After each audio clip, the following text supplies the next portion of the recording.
Hello everyone, my name is Jamin. Thanks so much for visiting my channel. In this video, I have a Dell Inspiron 153511 computer. I'm going to show you how to access your fan, your heatsink, your CPU assembly.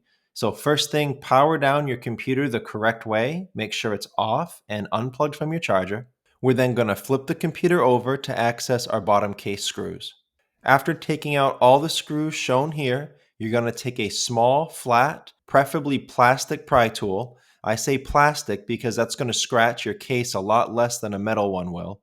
And you're going to go around the seam of the bottom case and pry it off from your computer. Now, don't put your pry tool too far in. You could damage some internal components. Just keep it on the edge.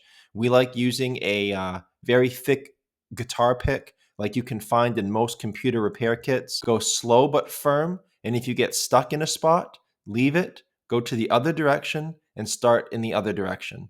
And it's usually best to start up here near one of these two corners. After you get your bottom case off, this is what you're looking at for the inside of your computer. Now, as a general computer repair side note, whenever I'm working on a laptop in my shop, it's sitting on an anti-static mat. Either that or an anti-static bracelet are great ideas to avoid damaging anything in your computer when you're working on it.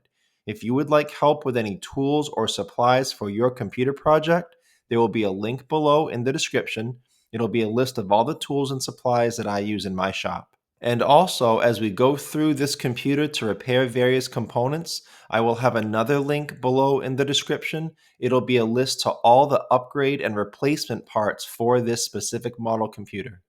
Now, before I touch anything inside a computer, I always make sure to remove or at least unplug my battery.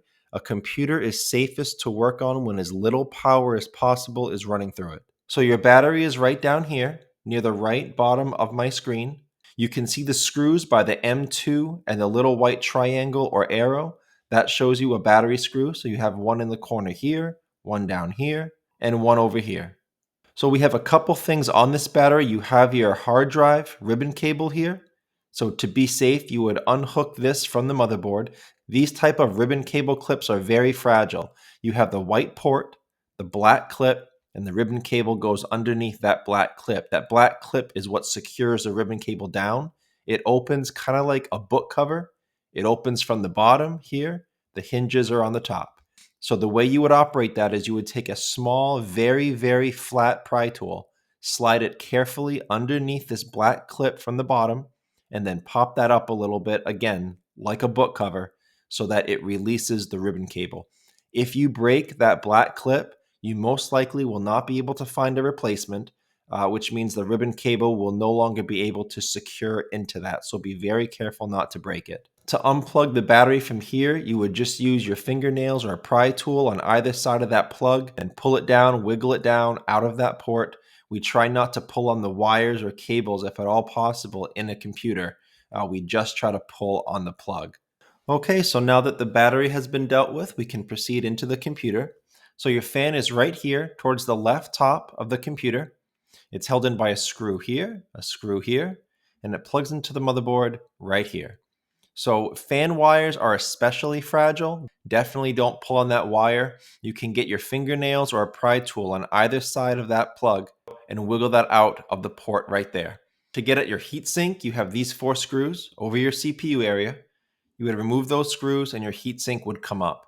Now, as a side point, I don't know why you're in here, if you're just replacing a bad fan or if you're in here because of overheating issues, but anytime you remove your heatsink assembly and you expose that thermal paste or that cooling paste to air, you need to reapply it. Once air hits it, it doesn't become as effective and it needs to be cleaned off and reapplied. If you need any help with that kind of operation, there will be a video link tutorial below in the description, also as the end video once this video is done. But it'll be a tutorial in how to clean out an overheating laptop, and it'll show you how to clean off all the old paste. You don't want to put new paste on top of old paste, and it shows you the correct amount of thermal paste to apply.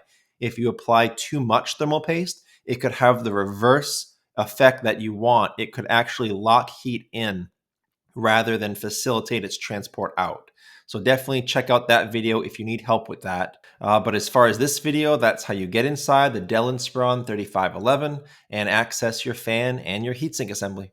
Thanks again so much for watching. Please remember to like and share if this helped you out, if you think it can help someone else out.